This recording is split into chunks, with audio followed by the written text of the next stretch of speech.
Socialism is the yearning for something better. And in this case, it's the yearning of people caught up in capitalism. The more socialism we have, the less charity that we have. And I think much to the detriment of the human soul. Professor Brooks, capitalism has been around for more than 300 years. Why has your vision on the moral capitalism never materialized? Could you please clarify why it is preferable for all people to have equity instead of decision-making power? I wouldn't rule out the idea that people should have decision-making power. It's true, there are workplaces that have this. I belong to one. I'm a faculty member at Harvard University. I vote on things all the time. Now, I don't vote on my own salary because that would have all kinds of practical inefficiencies and problems, and that, you know, it would be hard, as Professor Wolff quite clearly points out. So there are cases in which this, you know, the idea of democratizing workplaces can and should work. Why is it that, you know, moral capitalism hasn't taken over? Well, because people are fallen and people are imperfect. It's the same reason that good socialism hasn't taken over. Socialism has been tried again and again and again. I mean, and it's not even, it's an obvious statement that the Soviet Union failed, that the People's Republic of China is ultimately going to, you know, is failing the human rights of people and stripping people of their human dignity, that Cuba is an economic joke. I mean, these are truisms. Now, maybe the social democratic model, AKA the managed capitalism model, is the middle way that will work for a lot of places under different cultural circumstances. But the truth is that we're looking for something better, and we have to strive for it. The progress that we're trying to make has to keep in mind that neither Richard's vision nor mine is ever really going to come to pass in an unmitigated way without problems. These are projects that we're all working on such that we can create a better life for more people. What do I want? I want a society that actually does better and gets closer to this goal. I realize that sometimes it's going to succeed and sometimes it's not going to succeed. And if Richard is correct and gets his way, sometimes it's going to work and sometimes it isn't. We have to get away from this Manichaean thinking about our goal-making process in the economic systems, or democratic or social systems, or theologies for that matter. I mean, Manichaeanism was an actual religion that said that it's going to be all black and all white. It's going to be all good or all bad. On the contrary, let's set our sails in a particular direction and do the best that we can. And we're going to have setbacks, and let's keep fighting for this better future together. Because, by the way, that journey, that progress per se, is a great moral good. You both mentioned openness, helping the poor in the world, improving the globe. What is the place for nations and local communities in each system? Which system offers a sense of belonging and community for people? Can capitalism help us improve the lives of the poor, not in Ethiopia, the questioner asks provocatively, but within our own community? Richard, would you like to start? Sure. I used to be asked the question, you know, what in the end, what on the most basic level you can think of defines socialism across all of its variations and incompletenesses. And the answer that I've come to in my life is that socialism is the yearning for something better. And in this case, it's the yearning of people caught up in capitalism who say to themselves, my God, life could be better than what it is here. We don't have to have the homeless around us. We don't have to have the racial dilemmas that dog this country from the beginning right to this minute, as we all know. We don't have to have the inequality. We don't have to accept what we can do better. The same yearning that was in the heart of a slave or the heart of a serf, that yearning is in the heart of an employee and an enlightened employer too, who understands that we all might be better off if the system that we were trapped in here was opened up and could change. So for me, that leads me to respond to this question by saying that socialism in the first place is the commitment to do that, to not make it subject to profit. Profit is not the bottom line. Profit is not the necessary objective to which everything else is subordinated.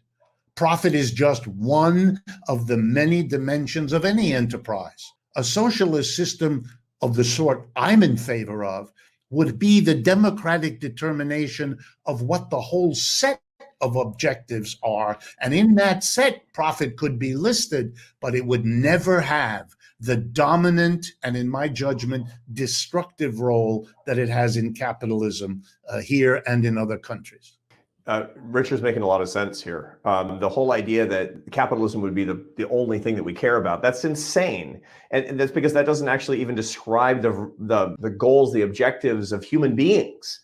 I mean, the idea that what I care about most is personally making profit or making money, the kind of rank materialism. That's, my specialization as a social scientist is the science of happiness. That's what I teach here at Harvard. And let me tell you, you want to become unhappy? Be a materialist. It's the single fastest way that you can be miserable about your life. So the key is, how do we set up a system such that people can express these tendencies with the greatest freedom and enjoy their work, and to have a sense of fraternity inside their work, to enjoy the relationships they get in their work? And the answer is a relatively free and unfettered labor market existing in a capitalist system, and in which people have opportunities to lift themselves up, in which there are pathways in which they can earn their success. And so my answer to how can we make things better inside the United States, and not just better in the developing world, is that we actually need to return to these ideas of self-improvement in the opportunity society, to create more human capital, to make people more valuable. Look, 70% of people say right now that their best friends are people they know at work. 70% of Americans say that. The United States has a higher rate of job satisfaction than virtually any of the European countries, including the social democracies. Now, that doesn't mean that we're not deluded. There might be some sort of false consciousness, but I don't think so. The problem is that not enough people have access to this kind of opportunity. Not enough people have access to this. And when you ask people, as I've done with my friends at the Gallup polling organization, why is it that you enjoy your job? The answer is never because I make money. Richard's right. It's because I actually have my friendships there, because it makes me happy to be around these people, because I'm able to, in essence, serve others and earn my success. And that's what we need to be going for. That's how we can solve this problem. And that actually is no small part of how we can create more community. Richard and I are not that far apart. Well, if I could push back just a bit, I think when you divide people into employer and employee, which is what labor market refers to, you are already on the slippery slope to the wrong end of this game. You are, in fact, creating a subgroup in the community, the employer, who has an interest in maximizing profit, because the employer is the one who gets it. And whatever the employee may want in the way of friendship or all the other values we might have as a community, the lack of democracy means that the desires of the workers does not play anything like the role of the desires of the employer. That's the only reason we maximize profits. The economics profession is designed, and I'm part of it, to teach people that by making the profit maximum, somehow the best for everybody will be achieved. That's a crazy rationalization of a fundamentally unjust arrangement. But capitalism is the problem. When we make employers and employees, we create the basis for making the profit, which is what the employers get, the thing that has to be maximized, and that subordinates what everybody else needs. You can struggle to have a friend in the workplace, but you're struggling against a system rather than having the system facilitate what it should have facilitated in the first place, which is a democratic arrangement for what all the objectives are that the enterprise experience ought to achieve. Professor Wolff, question for you. Is socialism compatible with charity as a free, non-coerced personal gift to the less fortunate? If so, how and under what conditions, contexts, and policy? I think it's fair to say, it's an interesting question. I think it's fair to say that socialists have always been looked askance, let me say, at charity. because of the history of charity being a way for people with wealth to feel less guilty about their fellow citizens' lack of wealth by throwing a coin at the beggar. It's not clear who's the bigger winner of this game, the beggar with the coin or you with the relieved guilt. That we should react to charity by saying it should never be necessary. In other words, people should be given the dignity of having a job, having a contribution to make, being rewarded reasonably for doing so. Then, if there will be free will gifts among people, fine, but they will not have the aroma, or maybe I should better say the odor of the inequality that usually is the way that charity is arranged. I'll add that attitudes about economic redistribution and collectivism are one of the greatest predictors of private charitable giving. People who say they want the government to do more to redistribute income, that they want a more socialist system in the United States, they're the least likely to give charitably, to give their time charitably, to give their money charitably, to give their blood charitably. These are just facts that we actually see in the data. Now, part of that can be because of the odor, but I dare say that, there shouldn't be too much odor about blood donations. There shouldn't be that much odor about, volunteering to clean up a park, and to volunteer inside of society. And yet the idea of collectivism, it tends to do something, it seems. And, from my point of view as a behavioralist, I would say that it does something to motivation. It does something to the human spirit. It takes away the sense of agency from people as problem solvers.